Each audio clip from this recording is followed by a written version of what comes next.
ఎందుకంటే ఈ వీధి కుక్కలు స్ట్రే డాగ్స్ మరియు grey wolves, Indian grey wolves, ఈ రెండు కూడా ఒకటే దగ్గరగా సిమిలర్ జెనెటిక్ మేకప్ వల్ల దీనిలోంచి పుట్టే పిల్లలు హైబ్రిడ్ పిల్లలుగా పుడుతున్నాయి అనమాట. ఇది కూడా ఒక కారణం.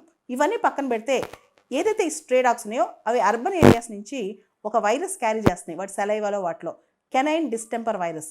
దాన్ని ఈ మొత్తం గ్రే వుల్ఫ్స్కి అంటిస్తున్నాయి అనమాట.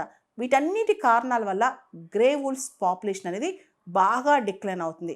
దీనికి సంబంధించి ఇంకో పక్క గ్రే వుల్ఫ్ అనేది మనకు చాలా ఇంపార్టెంట్ అనమాట. అదొక ప్రిడేటర్ స్పీషీస్, అది ఉండాలి, అది ఉంటేనే ఎకలాజికల్ బ్యాలెన్స్ మెయింటైన్ అవుద్ది.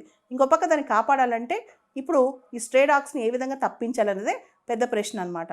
గ్రే వుల్ఫ్స్ని కాపాడటానికి భారత ప్రభుత్వం 2 శాంచురీస్ ఓపెన్ చేసిందనమాట. ఒక శాంచురీ కర్ణాటకలో బంకాపూర్, రెండోది మహువా ధనర్ శాంచురీ ఇన్ జార్ఖండ్ అనమాట.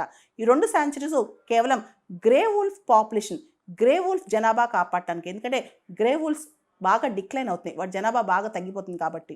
గ్రే వుల్ఫ్స్ అనేవి కార్నివర్స్ అనమాట. ఇవి కిందున్న చిన్న స్పీషీస్ అని తింటూ ఉంటాయి కాబట్టి అక్కడ ఎకలాజికల్ బ్యాలెన్స్ అనేది పర్ఫెక్ట్గా మెయింటైన్ అవుతుంది గ్రాస్ ల్యాండ్స్లో. సో గ్రే వుల్ఫ్స్ పాపులేషన్ తగ్గడం వల్ల మన గడ్డి భూములు కూడా కనిపించకుండా పోతాయంట.